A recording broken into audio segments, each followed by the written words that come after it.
Then he got on his bike, rode across the street to our neighbor's house, knocked on the door. The neighbor had, fortunately we're good friends with him, but went inside, got a drink of water, and then... I don't know if we should be admitting this on a show. This is a no judgment zone. My youngest drew a penis on a sympathy card for a teacher, okay? So it's okay. It's not a reflection of your parenting. Hey friends, and welcome to the Paula Faris Show. I'm your host, Paula, and I am just so glad and honored that you are tuning in today. And if you're listening or watching on YouTube in real life, Father's Day is this coming weekend. I've got two great gifts to tell you about. I will link to both of them in the show notes, but real quick, the first one is under $20. It is a charcoal rub to put on your steaks. It will take your steaks to the next level. The other, a supplement that's very popular in our house called Armra, A-R-M-R-A. It has over 1,000 benefits, but what I really, really love about this product, it has replaced my probiotic, my prebiotic, my collagen, the green powder. I mean, it is such a versatile product and it has really healed my gut. You can get 30% off a subscription by using my code. I have a code for you. It is Paula Faris. Can't say enough about those two products, and they're really great for Father's Day if you're looking for a last-minute gift for the father in your life. So last week, John and I talked about our ongoing journey to being equal partners at home and at work. And we wound up giving away 8 bundles of the Fair Play cards and the Fair Play book to you. And y'all won that through my personal newsletter because you're signed up for it at paulafarisofficial.com. Again, it is a free bi-weekly newsletter to share an authentic look at my life and tell you about my favorites and just really encourage you on the journey and give you some helpful pointers to also help you live your best life. But we gave away 8 of those bundles and the conversation really resonated so much with you guys. So again, we're having these conversations. You're telling us the topics you want to talk about. And this week, the topic is kind of the Olympics, a little bit of youth sports, and also life with littles, because we are catching up with our friends, Shawn Johnson, the Olympic gold medalist, and her husband, Andrew East, who played in the NFL. So Shawn and Andrew have a company called Family Made. They create incredible content for families. And of course, Shawn has all of her Olympic accolades and sports accolades, but now they have 3 kids under the age of 4, which is pretty incredible. I love talking to parents with youngins, and I love talking to parents who have kids that are a little bit older than mine, just to ask them how they did it and how they're doing it and how they're surviving. And then to encourage parents like Shawn and Andrew, who have those littles and they're in the thick of just being physically exhausted and going to bed at 8 o'clock at night. So it's always fun to have friends and parents that have kids at those different stages so you can bounce ideas off of one another. But Shawn and Andrew, they talk about life with littles, and they have a really interesting take on youth sports. So, Shawn is an Olympic gold medalist. Andrew played in the NFL, but a really interesting take on whether or not they want their kids to participate in youth sports. And also something really shocking about the Olympics and the Olympic athletes that will be partaking in the Olympics next month in Paris. Something that kind of blew my mind, had no idea. So without further ado, we are catching up with Shawn Johnson and Andrew East about life with littles and the Olympics. Here you go. Oh my word. Are you guys ready to do this? Yes. So excited. I'm so excited. I just heard Shawn yawning, and it's not surprising. Sorry. You guys have 3 kids under the age of 4. We do. Oh, you're in the thick of it. We are. I feel like we're finally, the sky is turning blue again. We're slowly creeping out of the hole. Our baby's he's on his way to be 5 months. Things are slowly feeling like we might have some semblance of having it under control. Paul, can you give us a roadmap of what happens next? Okay, yes. I'll give you a little glimpse. So right now, you guys are physically exhausted.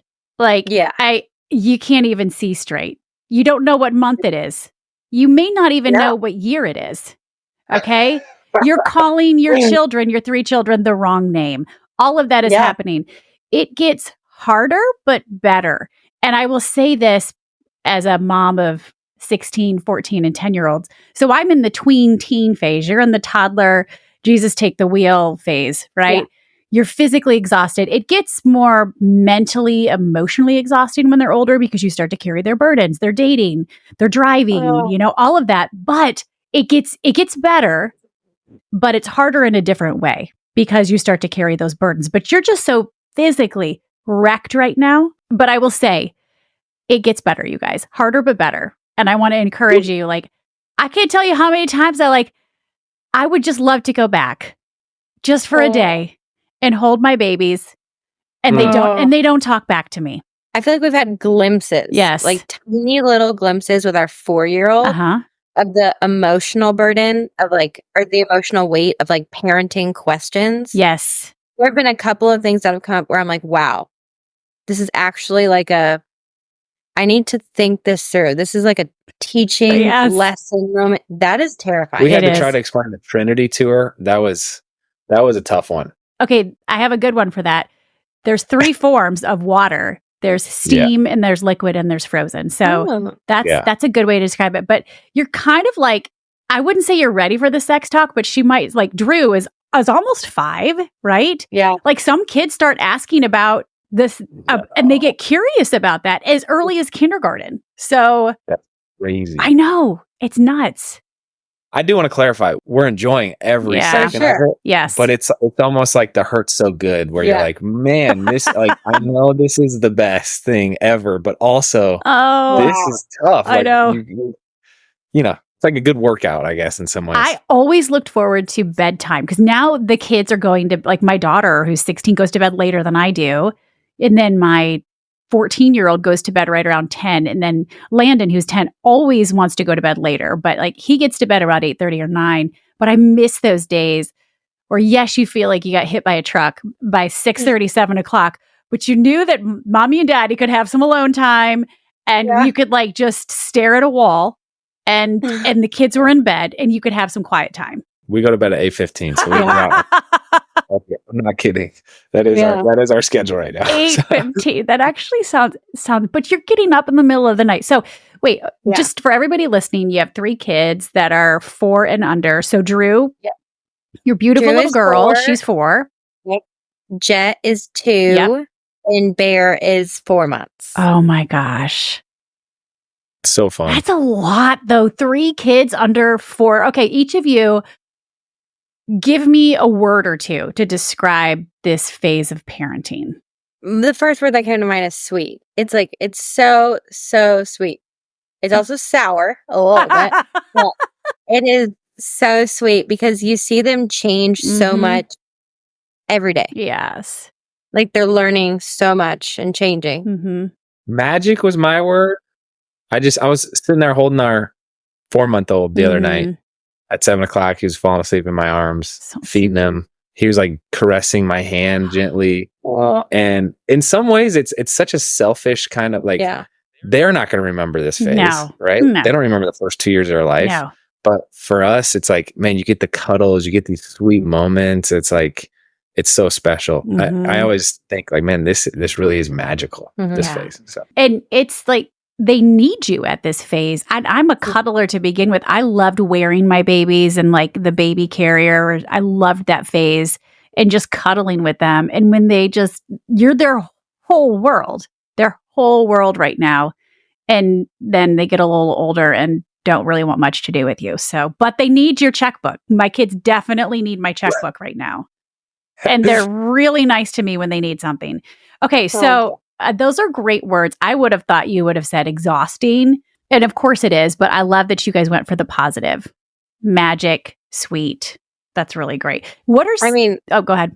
Don't get me wrong. We were in the pool yesterday and within a 5-minute period, my swimsuit was being taken off. My ponytail got pulled as hard as possible. Oh, gosh. I went underwater and a kid was trying to drown me. So it's yeah.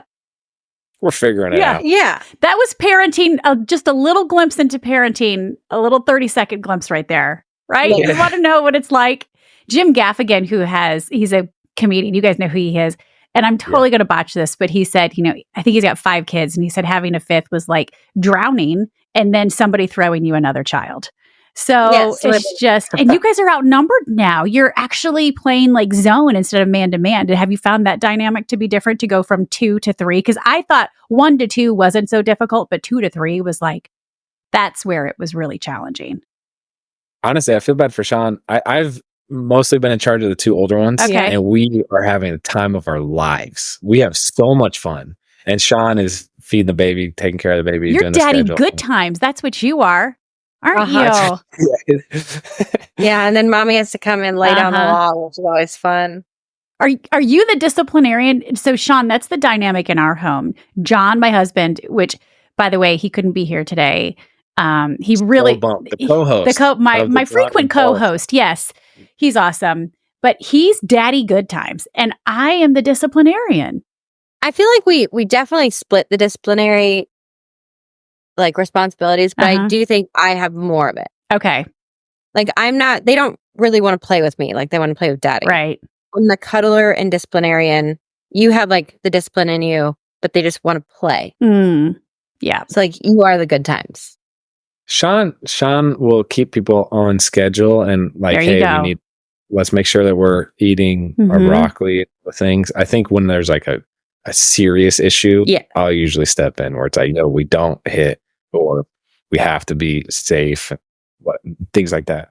I actually do think you've become like the highest level, which is funny. Have you noticed this? Disciplinary. Yeah. Like I'm the like little things all throughout the day, but if it gets to a point where someone's like not listening after I've told them so many times, I'm like, where's daddy? We're running up the flagpole. That's right. I'm always like, John, help me out here. Yep. And your kids, they're really smart. They'll try to like even Landon the other day, he asked me if he called me up, can I play my VR? And I was like, well, what did daddy say? He goes, well, he told me I couldn't.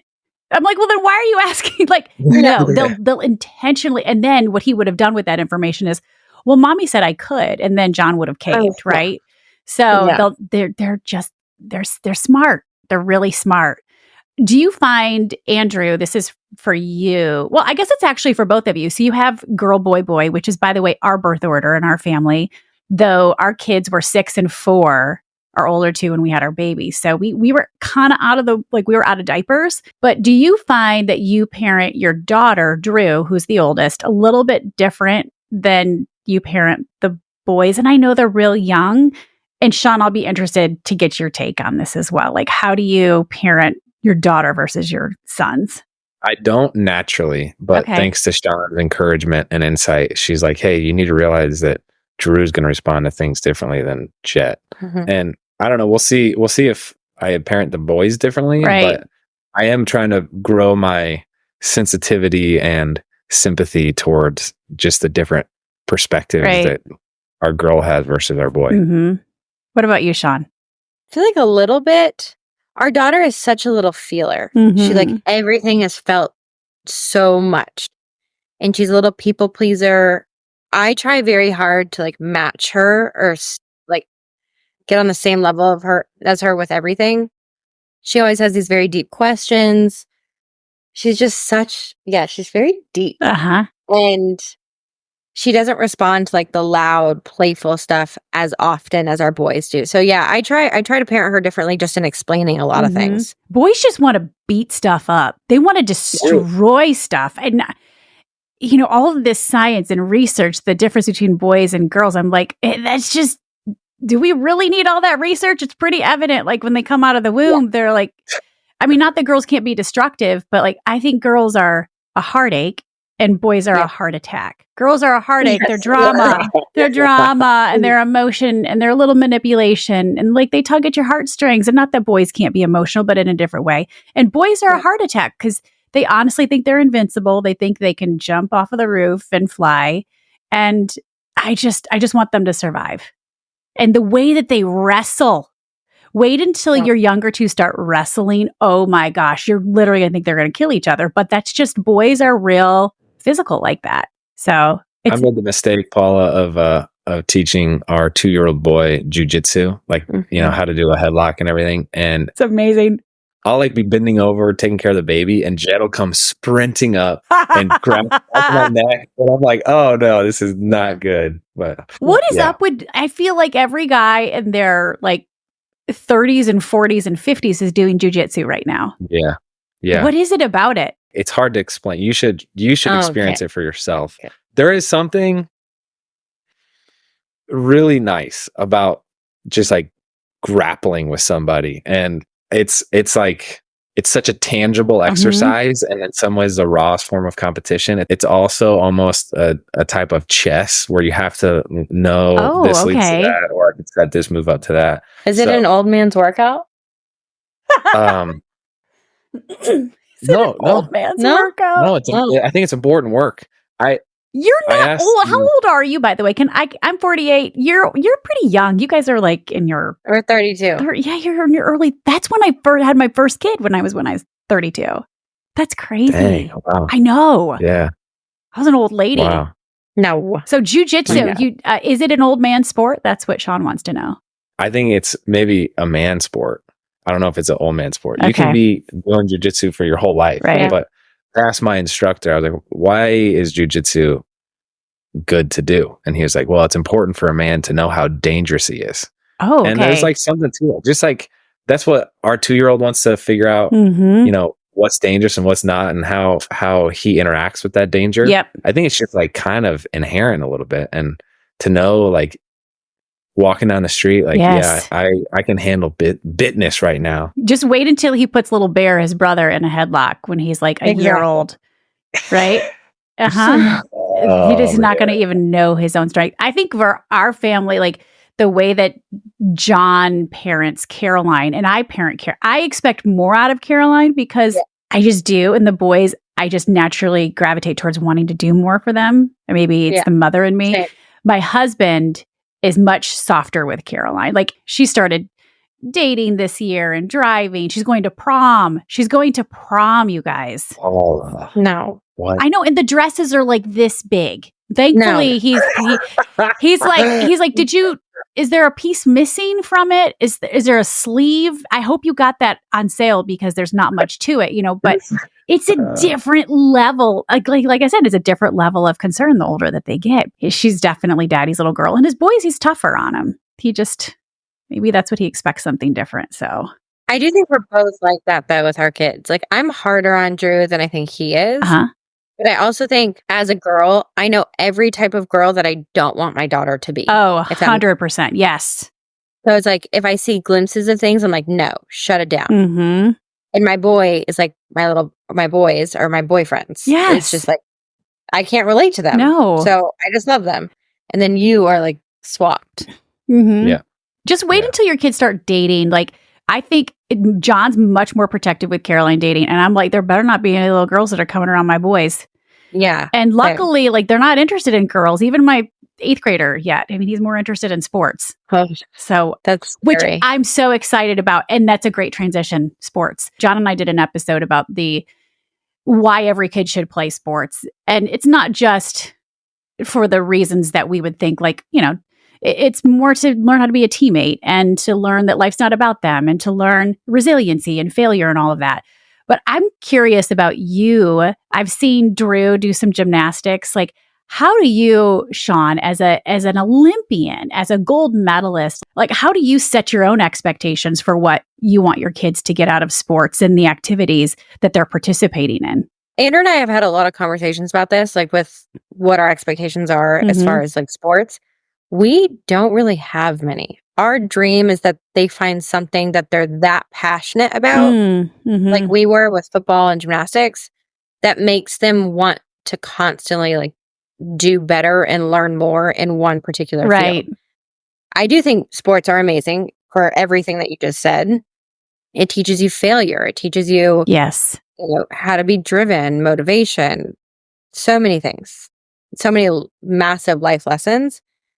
The only concern that I have with our kids is that they will feel, probably more so from outsiders than us, that there is some expectation on them to be good at sports, which I think is unfair for our kids. I just want them to try different things and find something they love.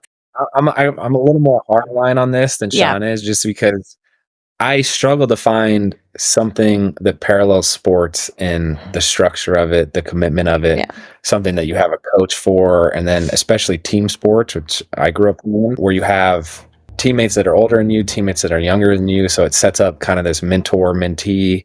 And the fact that you're committed to it and struggling day in and day out, and then ultimately, like, you you have a breakthrough, or you get to have these moments of celebration, whether you win or lose. Like, you show up on game day, and it really is the, I think, celebration of the practice that you have put in. I just don't know, like, you do other things like art or piano. There's not all of those different dynamics. And also the physical struggle is important, I think, when I think there is a marriage of the mind and the body, right? Sure. And so I'm all about kids doing sports. We get approached already, which is wild to me, in any sport that we try. And it's like, oh, if you want to, get your kid on the fast track, just like sign them up for a few more days. Or, oh, we can start doing privates and they're 4 years old. We can get them. And I think the benefit of us having our backgrounds is knowing how to cut through a lot of that. Oh, that's good. And say, I know right now at 4 years old, it's not going to make any difference in the world. If anything, it'll probably burn them out before they ever get the chance to do something. Sure. But I think through that repetition with our kids at this age, seeing us just go for fun and encourage them to just go play and work hard and not be pushing so hard towards something. Hopefully by the time they're dealing with it, they'll know that they have our support to just show up for another day for fun instead of be like, oh, I have to listen to this outside voice and actually go win a medal or whatever it is. Which I think is a better long-term strategy of, if you really want to have your kids be successful at something, then forcing it down their throat, I don't think is the best strategy in the long game. Sure. And we've already been confronted with parents who, with their 4 or 5 year old, are like, yeah, we need to show up to lessons 7 days a week, and let's make sure that we get these private lessons. Guys, isn't that bonkers? Isn't it it's too much, isn't it? It's nuts. And the bummer is that, just like we were talking with sports and the things you can learn from it, the parents being so overbearing can really undermine all of it and make it something dreadful. Yeah, and it's you take this beautiful thing and then you just tarnish it. It's such a bummer. I like that you guys are almost having these conversations. So if your kids, and yes, you always want to support their kid, but John's under the impression he's I will push my kid as much as they want to be pushed. So the way that he's JJ wants to be pushed, Landon, not so much. Caroline is she wants to be pushed a little bit more too, but she doesn't have any aspirations to play past high school, volleyball. So I think kids knowing that they have some agency and permission and they have a choice in the matter too. But you brought up something really interesting too, Andrew. And it's if we want our kids to be successful in sports, and I think the success isn't always the medal or standing on the podium. The success is, am I learning these life lessons? Am I learning how to fail? But that's something that us as parents, we have to remind ourselves, the success isn't always the outcome that everyone's expecting. Did my kid learn a great lesson today?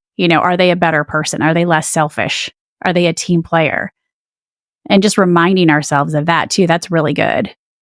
Yeah, 100%. That's really good. I'm trying to speak to the demographic of people who really do want their kid to get a D1 scholarship, though. Yeah. And that's their primary objective. Totally. I think you can so easily ruin that by saying, hey, well, let's make sure that we're doing all the travel sports, and let's make sure that we dial in just on baseball from the age of 4 on, and we're doing all the things. And first of all, the whole youth sports industry is a circus. It's a racket, it feels where so much money is being made and so many kids are getting burnt out. And ultimately, if my primary objective, which I'm not saying is right, is, hey, let's get a D1 scholarship, then it's probably good for your kid to have a good physical fundamental understanding of, let's have them do gymnastics, or let's have them, they can learn footwork from football and playing other sports. And it's great. In the long game, it benefits us because they're not going to get so burnt out and have negative connotations towards the specific sport. Yeah. So that's my soapbox. Well, I will just say, when you start getting into the travel sports, which we're in the midst of, we do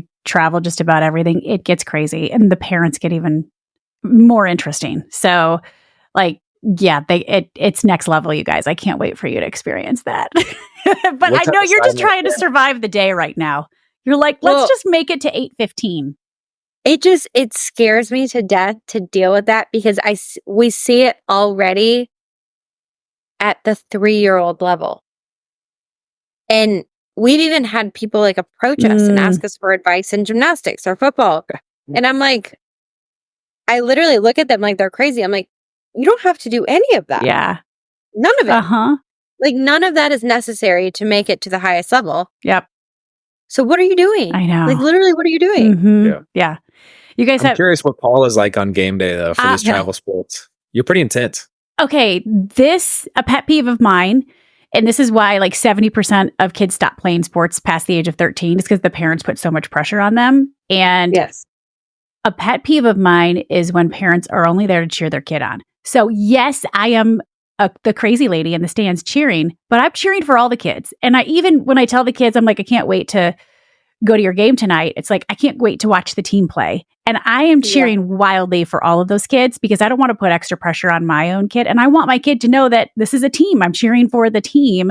And yes, but I get a little crazy. I will say I'm a bad golf mom. JJ's playing golf. I showed up at the wrong golf course a week and a half ago, and I didn't make it till the 17th hole out of 18. It was only 18 holes, Paul. I know, but it was actually really awesome because I was there for 2 holes, and then I had a beer and a burger afterwards. So it was a win-win for me. I only had to endure 2 holes of golf. It's a tough sport to spectate. I will say that.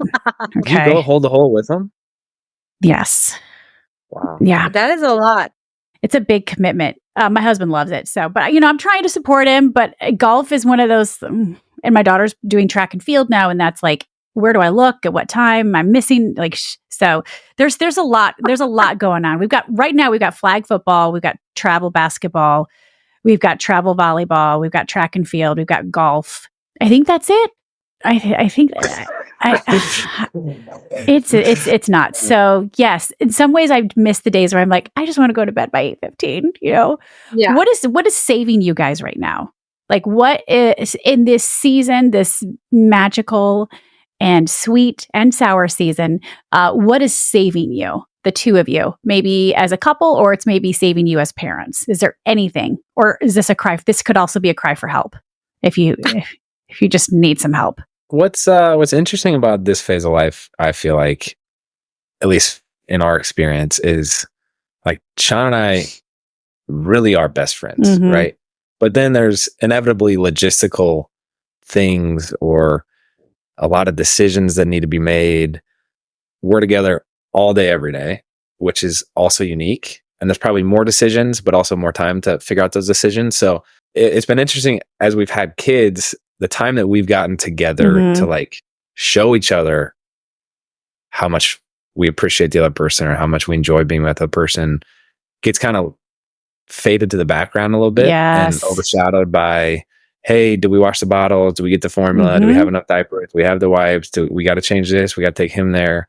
And like all these logistical things just stack up. And, now the kids are going to like daycare school and they have activities. We're trying to get them around friends. And you're just like, okay, everything so easily takes precedence over us. So I think what's saving us is we in January decided to sign up for counseling, which amazing, has been phenomenal. And it's been 2 hours every week where ultimately it's valuable in the sense that we are dedicating time to like take a step back from the chaos. Obviously, it also gives us the space to, I think, put things in perspective a little bit, and it kind of brings more to the forefront how much we do love each other and really appreciate each other. So, counseling. I was literally going to say the same exact thing. Really? Having this 2-hour block every single week where we don't do it together. We do it like separate. Oh, okay. It's been really, really cool. It gives you 2 hours to just unjumble your mind from the chaos of toddlers and having toddlers scream at you all day. And it's just been it's given us something to talk about. I love that. Literally. Aww. Because, as like a parent, by the time you get through the day, you're just like brain numb. Where people are like, where can I find a glass? I'm like, I can't even answer your question right now. My brain is done for the day. So it's been fun. I've loved it. That's incredible. And biblical counseling too, which has been like, it's been really cool. I love really that, guys. crucial. Yeah. That's really cool that like you both had the same answer to that one question. I love it. When people would ask when my kids were really little, like, what do you want to do in your downtime? Like, and I'm like, I just want to sit down and stare at a wall. I don't want to do anything. And that's like where you are at the end of the night. That's great, you guys, that you're doing that. And proactively too, to invest in yourself and one another, because you hear so many stories of couples that are just, and yes, the kids are the priority, but they're not, they shouldn't be the whole world. Like, you still have to show that before it was the 5 of us, it was just mom and dad. And we have to make time for one another. We have to make time for ourselves. It's a really great example to set for the kiddos too. Speaking of great example, I saw that you guys launched this initiative called the Moment Makers Foundation. It's a childcare initiative for the athletes of the Olympic and Paralympic Games in 2024. And what you're trying to do is raise childcare funds for these athletes to go and compete. And Shawn, you guys released a video on your socials about it. I didn't know that any sort of childcare is totally on the athlete. I thought all of it was subsidized in some capacity, or it was sponsored. And it's a huge cost. I mean, childcare costs are crazy. That's not news to anybody. But I had no idea. So kudos to you guys for launching this initiative. But tell us a little bit about like your heart behind it. So there are about 800 competing Olympic and Paralympic U.S. athletes alone.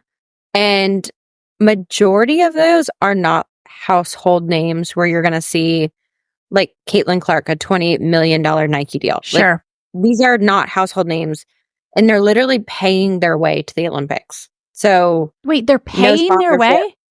Yes. No, they get to Paris. When you make the team, they have the travel and everything covered, but the training day in and day out is on the athlete. Okay. This is good to know. Am I wrong? Yes. Let's talk. You guys can talk about it in counseling or right now. There are specific sports who will have to fundraise to fly to Paris. Wow. Okay. And like they're doing bake sales and car washes. No, not like that. But they'll for the most part. So every single, we're going to get in the weeds here. Every single sport is represented by what's called a national governing body, an NGB. So there's like USA Cycling, USA Gymnastics, USA Diving, USA Equestrian, whatever. Every one of those is its own like entity that has to pay for their athletes to go to the Olympics. USA Jousting is not going to be as lucrative as USA Basketball. So the funds allotted to take their athletes to Paris are all different.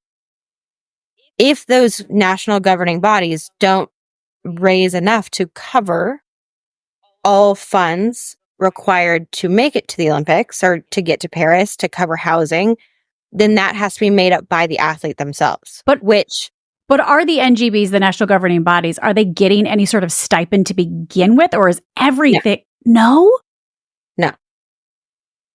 I didn't know that. It's also different per country. Okay. So the US is unique in the sense of we have so many competing Olympians that it becomes like our country's responsibility, but it's not government funded. Okay. But what makes it even more unique, especially with this initiative, is if athletes are getting their ways covered to Paris and back, they're not getting their child or their spouse. Or like when I went to the Olympics in 2008 as a U.S. gymnast, which is it's a more lucrative sport, a more watched sport, my personal expenses were covered to fly to Beijing, to stay in Beijing and fly home. But nothing was covered for my parents, not even tickets to my event. Really? Which is crazy because for the past 4 years, or in Shawn's case, really like the lifetime of training that leads up to it, they've been the ones sacrificing and bankrolling it. Yeah, exactly.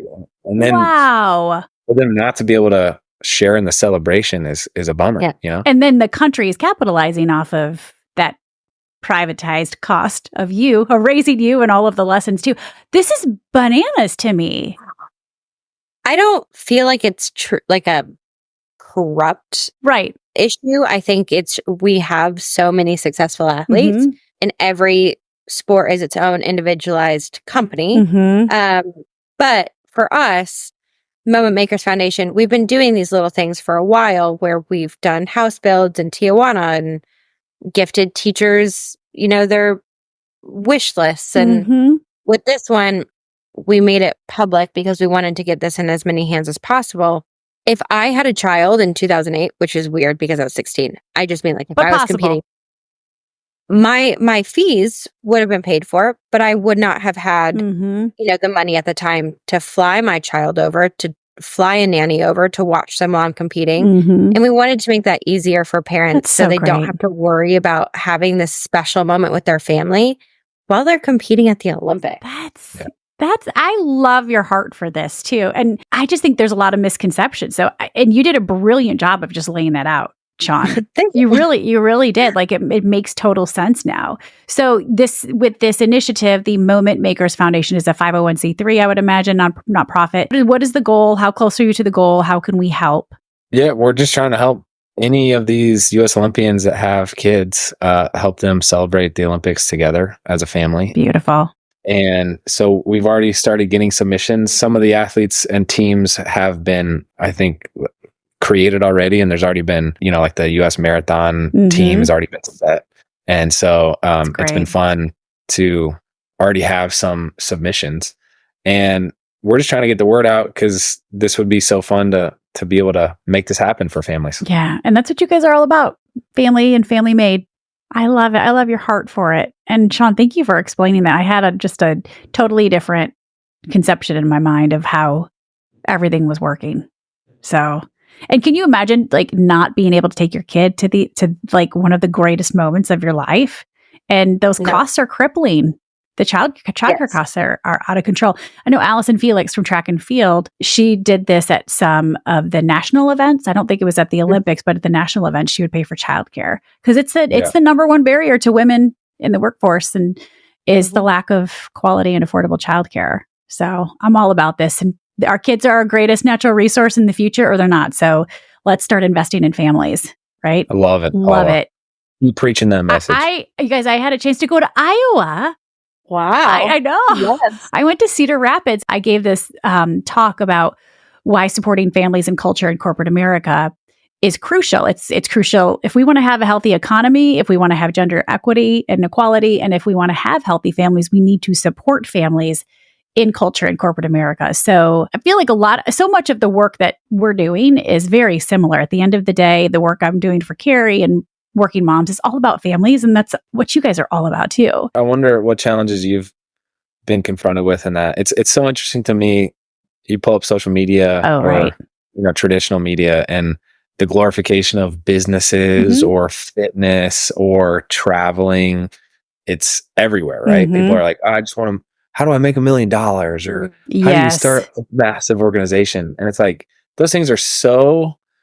They pale in comparison to the meaning and fulfillment that you get from seeing your kid write their name for the first time or seeing I can't imagine with a 16-year-old, like the joy of seeing the 16 years of your hard parenting starts of like manifest itself in character and seeing your kid make good, meaningful decisions. It's like our goal is to make family really be the most aspirational thing that people 100%. are after. And it's definitely like a little harder because it's less tangible, but it's more meaningful. It's much more meaningful. By the way, when you mentioned seeing your kid write their name for the first time, my boys have tragic handwriting. And so I don't take a lot I'm not sure, are you a serial killer? Because your handwriting is horrific. Caroline has great handwriting, but I think there's the pushback that I get in a lot of the work that I do for working moms and families is it's your kid, it's your problem.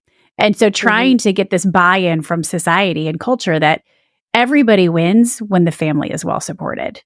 Our economy wins because if we don't have enough kids, and I can go off on this forever, but if we don't have enough kids, we don't have a labor force to grow our economy. And that's simple economics. And you see Asia, they've had record low birth rates. Now they're pumping millions and billions of dollars back into their economy, China, South Korea, Singapore, Taiwan, because they're realizing they can't grow their economy. It's a massive problem. It's a huge problem. So if we're not doing it for moral reasons, I mean, it's great for our economy to support families. So, and it's great for gender equity and equality. And it's in order to have healthy families, we need to support families. So I am with you guys.